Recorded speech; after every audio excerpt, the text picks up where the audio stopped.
You know that person who treats their birthday like a random Tuesday? No countdown, no cake panic, no "it's my day" energy.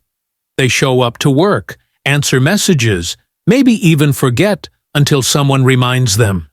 And you're standing there thinking, how are you this calm?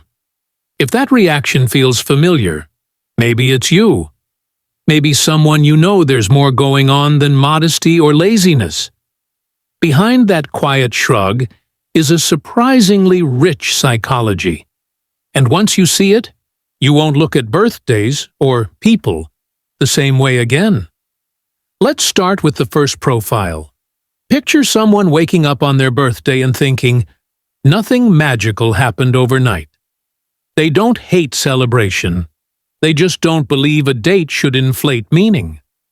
Psychologically, this often comes from an internal locus of control. Their sense of worth isn't outsourced to rituals or applause. Validation comes from progress, not parties. If praise arrives, fine. If not, also fine.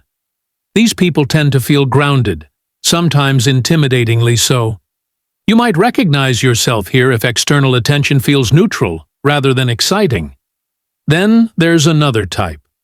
This one smiles politely when wished happy birthday, but changes the subject fast. No posts, no reminders, no fuss. Underneath, this can be about discomfort with being the emotional center of the room. Attention feels exposing, like a spotlight revealing too much. Often these people learned early to stay small, self-contained, and emotionally efficient.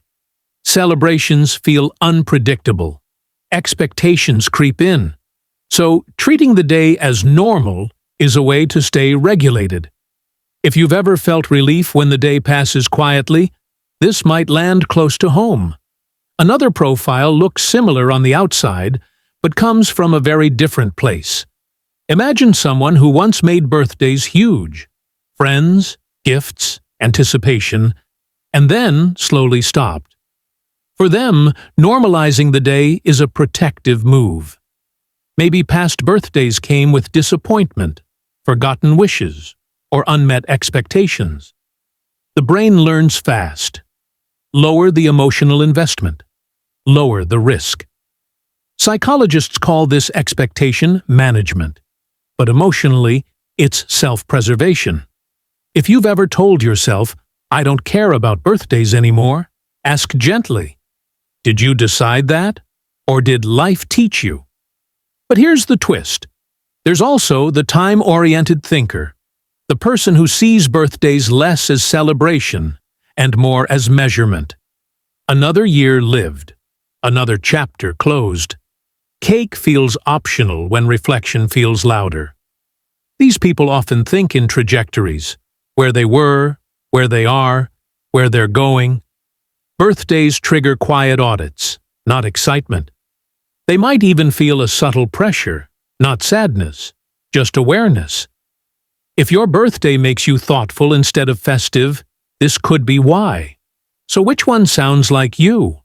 Or do you hear a mix? Treating your birthday like a normal day isn't cold or broken. It's a language, a signal of how you relate to attention, time, meaning, and yourself. If this connected, sit with it. Share which type you noticed in yourself or someone close to you. And if you want more psychology hiding in everyday behavior, you already know where to be.